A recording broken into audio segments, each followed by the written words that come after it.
Hello viewers, हम पढ़ रहे हैं कक्षा 10वीं के लिए महत्वपूर्ण ऑब्जेक्टिव क्वेश्चन। एक एक नंबर के सारे प्रश्न 10वीं की वार्षिक परीक्षा की हम तैयारी कर रहे हैं। इसका पार्ट 1 हम पहले ही बना चुके हैं, जिसमें कि अध्याय 1 से लेकर अध्याय 4 तक के सारे महत्वपूर्ण एक एक नंबर के प्रश्न कर लिए हैं।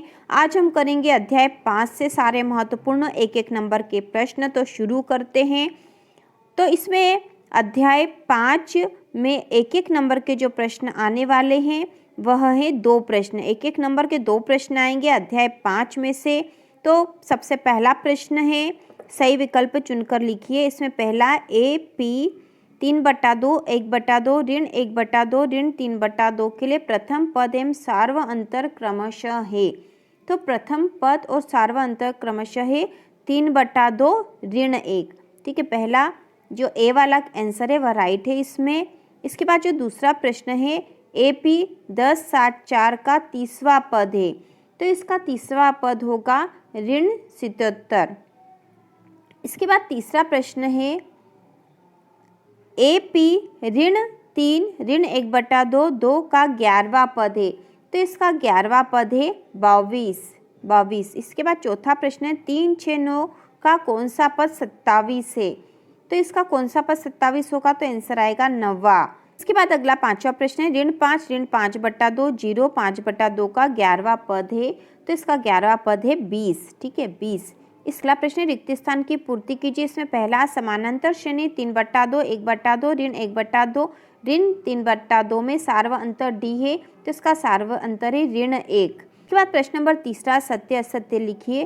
तो इसमें पहला है, ऋण 2 2 ऋण 2 2 ऋण 2 एक समानांतर श्रेणी है। तो यह असत्य है। इसके बाद दूसरा, यदि ABC AP में है तब B बराबर A धन C/2। तो यह सत्य है। और श्रेणी 8 6 4 का 6वां पद ऋण 2 है। तो यह सत्य है। इसके बाद अगला प्रश्न है, एक शब्द वाक्य में उत्तर दीजिए। तो इसमें है, AP 2 7 12 के 10वें पद का मान लिखिए। तो इसमें आएगा ऋण 47। इसके बाद अगला है, AP 4 6 8 40 में पदों की संख्या बताइए। तो इसका आएगा आंसर 19।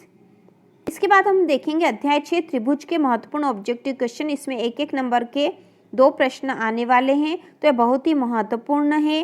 तो प्रश्न नंबर पहला है, यदि किसी त्रिभुज की एक भुजा के समांतर अन्य 2 भुजाओं को भिन्न भिन्न बिंदुओं पर प्रतिच्छेद करने के लिए एक रेखा खींची जाए तो यह अन्य 2 भुजाएं एक ही अनुपात में विभाजित हो जाती है। इस कथन को निम्नलिखित नाम से जाना जाता है।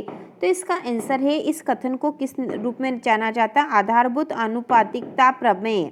आधारभूत आनुपातिकता प्रमेय। इसके बाद दूसरा है, त्रिभुज ABC में AB बराबर 6√3 सेंटीमीटर, AC बराबर 12 सेंटीमीटर, BC बराबर 6 सेंटीमीटर, तब कोण B का मान होगा। तो कोण B का मान होगा 90 डिग्री। इसके बाद अगला प्रश्न है, त्रिभुज ABC में DE समांतर है AB की और CD बराबर है 3 सेंटीमीटर, EC बराबर 4 सेंटीमीटर, BE बराबर 6 सेंटीमीटर, तब DA होगा। तो इसमें DA होगा 4.5 सेंटीमीटर। इसके बाद अगला, यदि एक त्रिभुज में किसी एक भुजा का वर्ग अन्य 2 भुजाओं के वर्गों के योग के बराबर हो तो पहली भुजा का सम्मुख कोण होगा। तो ऐसी स्थिति में पहली भुजा का सम्मुख कोण होगा 90 डिग्री का होगा। इसके बाद अगला प्रश्न नंबर 5वां है, किसी त्रिभुज ABC में DE समानांतर है BC के, AD बराबर x, DX बराबर x ऋण 2, AE बराबर x धन 2, तब EC बराबर x ऋण 1, तब x का मान होगा। तो x का मान होगा 4। अब इसके बाद हम रिक्त स्थान देख लेते हैं। तो रिक्त स्थान है, सभी वृत्त होते हैं। रिक्त स्थान में पहला, सभी वृत्त होते हैं, सर्वांग सम होते हैं या समरूप। तो यहाँ आएगा समरूप। दूसरा है, सभी वर्ग होते हैं।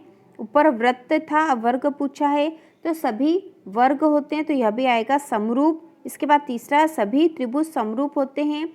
तो यहाँ आएगा सभी समबाहु त्रिभुज। इसके बाद अगला है, 2 समान कोणिक त्रिभुजों में उनकी संगत भुजाओं का अनुपात सदैव, तो उनकी संगत भुजाओं का अनुपात सदैव समान होता है।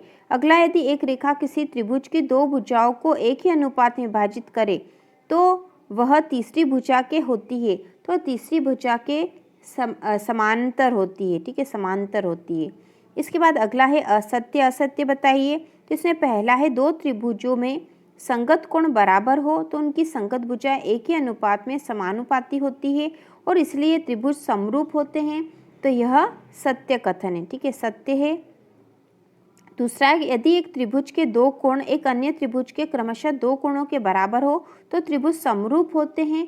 तो यह भी सत्य है। एक समकोण त्रिभुज में कर्ण का वर्ग शेष दो भुजाओं के वर्गों के अंतर के बराबर होता है। तो यह असत्य है। और चौथा, यदि किसी त्रिभुज की एक भुजा का वर्ग अन्य दो भुजाओं के वर्गों के योग के बराबर हो तो पहली भुजा का सम्मुख कोण समकोण होता है। तो यह सत्य है। इसके बाद एक शब्द या वाक्य में उत्तर दीजिए। तो इसमें पहला है, क्या सभी समद्विबाहु त्रिभुज समरूप होते हैं?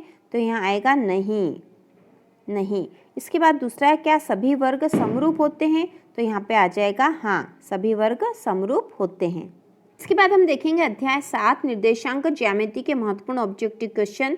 तो इस अध्याय में से 2 नंबर के ऑब्जेक्टिव क्वेश्चन आने वाले हैं। तो शुरू करते हैं। सबसे पहला प्रश्न है, सही विकल्प चुनिए। मूल बिंदु के निर्देशांक है, तो मूल बिंदु के निर्देशांक होते हैं 0 0, ठीक है, यह आंसर डी आएगा 0 0।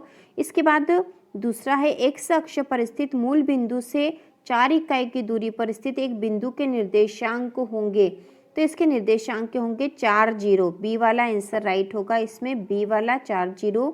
इसके बाद अगला है, बिंदुओं ए x1 y1 और बी x2 y2 के बीच की दूरी होगी। तो इनके बीच की दूरी कितनी होगी? तो इसका आंसर आएगा ए वाला, ए बी बराबर √x2 - x1 का वर्ग धन y2 - y1 का वर्ग। इसके बाद अगला प्रश्न नंबर चौथा है, बिंदु 8 6 और 0 0 के बीच की दूरी होगी। तो इनके बीच की दूरी होगी 10। इसके बाद अगला पांचवा है, बिंदु ए x1 y1 और बी x2 y2 को मिलाने वाली रेखा के मध्य बिंदु के निर्देशांक होंगे। तो इसके मध्य बिंदु के निर्देशांक होंगे, ए वाला राइट है, ठीक है, ए वाला राइट होगा यहाँ पर। इसके बाद अगला प्रश्न नंबर 6 है, बिंदुओं A1 1 और 2 और B3 4 को मिलाने वाली रेखा के मध्य बिंदु के निर्देशांक होंगे। तो इसका आंसर आएगा 2 3, ठीक है, 2 3 होंगे। इसके बाद अगला है, रिक्त स्थान की पूर्ति कीजिए। एक वृत्त के व्यास के सिरों के निर्देशांक ऋण 3 4 और 3 ऋण 4 है, तब उसके केंद्र के निर्देशांक होंगे।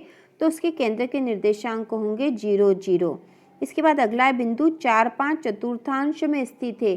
तो यहाँ आएगा प्रथम चतुर्थांश में, प्रथम चतुर्थांश में स्थित है। इसके बाद अगला प्रश्न है, सत्य असत्य लिखिए। तो इसमें पहला है, किसी बिंदु का भुज 0 है और कोटि 3 है तब वह एक्स अक्ष पर स्थित होगा। तो यहाँ पे इसका आंसर होगा असत्य, ठीक है, यह असत्य है। दूसरा है, y अक्ष पर मूल बिंदु से 10 इकाई दूरी पर स्थित बिंदु के निर्देशांक 10 0 होंगे। तो यह भी असत्य है।